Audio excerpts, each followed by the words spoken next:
concentration and focus. So when I meditate today, I'm even having to say to myself, this is mind training. This is mind and heart training.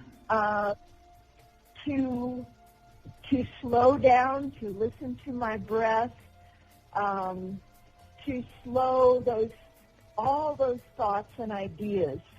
There's people when they sit, you notice, am I thinking more about the past or the future? And I'm one of those future-oriented people. I love to dream and vision. And, it's sort of coming into the present for me has been my work. For some people, as a meditation instructor, I talk to them, they're always thinking about what happened in the past. What mistakes I made, what, wonderful thing happened in the past, and they have to work to come to the present in a different way. And you might say my climbing fall kind of it made me look at the past because I had to look at what were my mistakes. And I had to work through my shame about making a mistake, about being foolish. So in some ways, our folly it was trying to help me balance, to come to what you might say a middle ground, which was the present tense.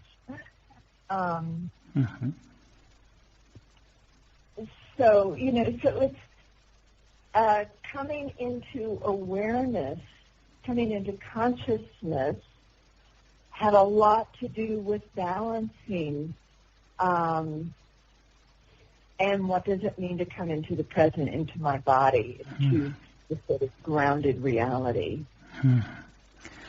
Wow. Yeah, I was just thinking of being present and how this is now a major focus for so many people that are looking for balance in their lives and to live the present moment rather than the future and rather than the past. I'm sorry? No, I didn't say anything. Oh, okay. No, and was he Kanvil Mindro? Is that the name of this person? Khandro Rinpoche. Oh, Rinpoche. Khandro. Yeah, she's, there's not many women Rinpoches, so she's one of the few that have sort of reached that sort of level of distinction, honor, gravitas in her tradition. Well, it'll be nice. I will also make a link to her for our listeners, so they can kind of research her as well as your book, as well as your site. Great. And I wanted to mention to you when you were talking about that, I had a guest not too long ago, Robert Kopecki, who wrote a book about how to survive life and death. And he had 3 near-death experiences. Oh, my. And is a wonderful, he has rendition of what life could be like on the other side. And it is so, and he told me offline, and also I think I have it recorded as well, that the major lessons that he just wants to get through is this understanding of unconditional love. Yes. And that we make a wake in this life, no matter what we do. Yes.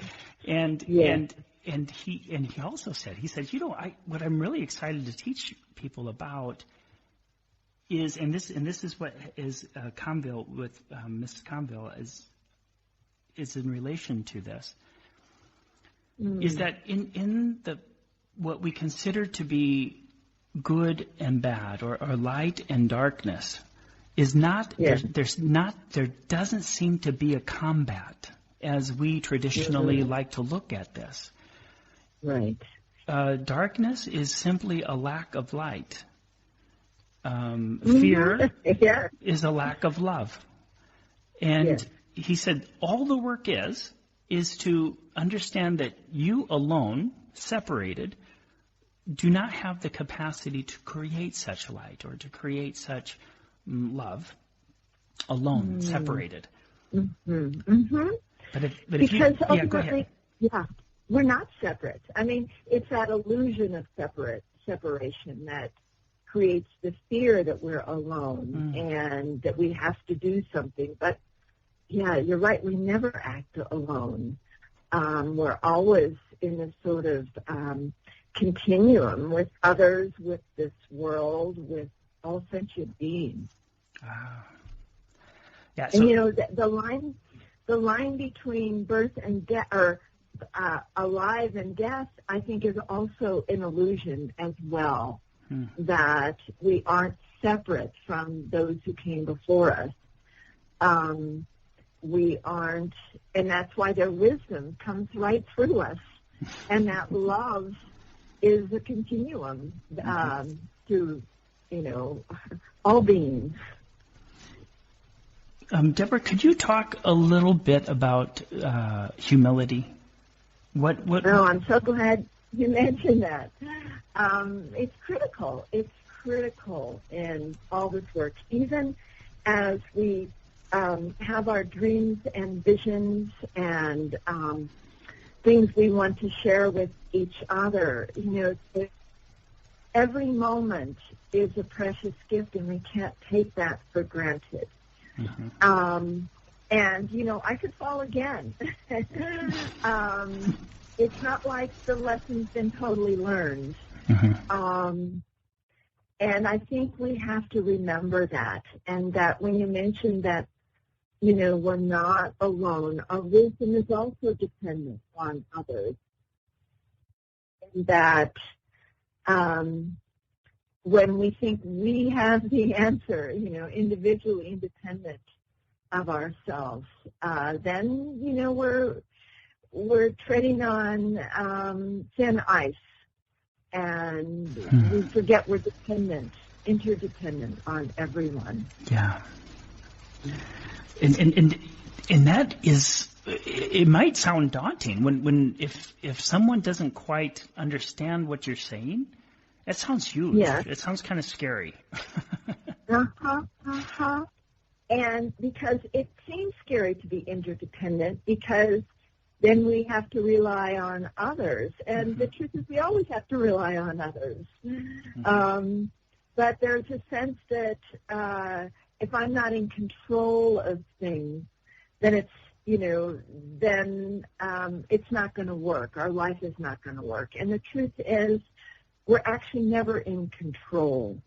And relaxing into that. I love the way you say that, to relax into.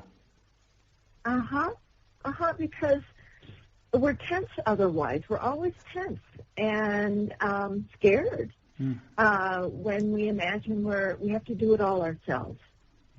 And so relaxing is a big part of waking up. Because it's the only way we can be appreciative and actually, what you mentioned, humble, or,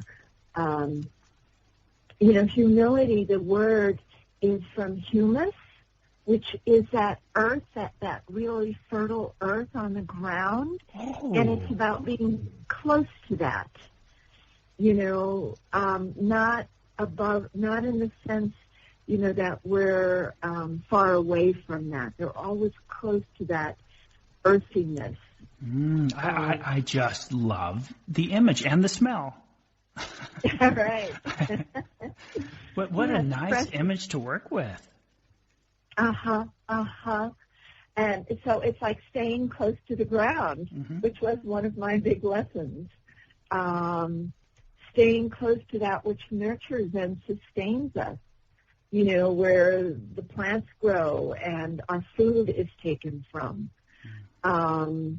That we need to stay close to those very earthy roots, even while we have this incredible vision and ideals, which we should have too. I think there was a great Native American teacher that said something about we must have our feet in the ground and our head in the clouds.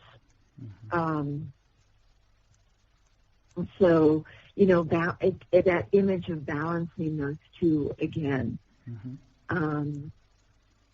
So not to deny, when I was a kid, my big vision was to speak like Martin Luther King. And he was my hero, in grade school. And it might have been just because I was a very shy child and was afraid to speak up, and I wanted everybody to hear me. But I was so inspired by his words of equality and justice and a nonviolent path to that. I was born in Ferguson, Missouri, which, you're aware right now that there's so much difficulty there. And when I was there, I was aware how racist we all were. Everybody was afraid of integration because of property values would go down. And so you can see the roots of it back in the 60s, all this difficulty, all this pain and injustice, and separation, the sense of we are separate.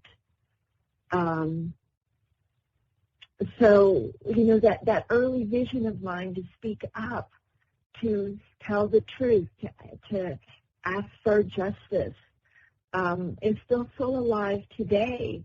And, for me, when I look back, it was about never giving up on those visions, because now I'm a speaker and a writer and a teacher.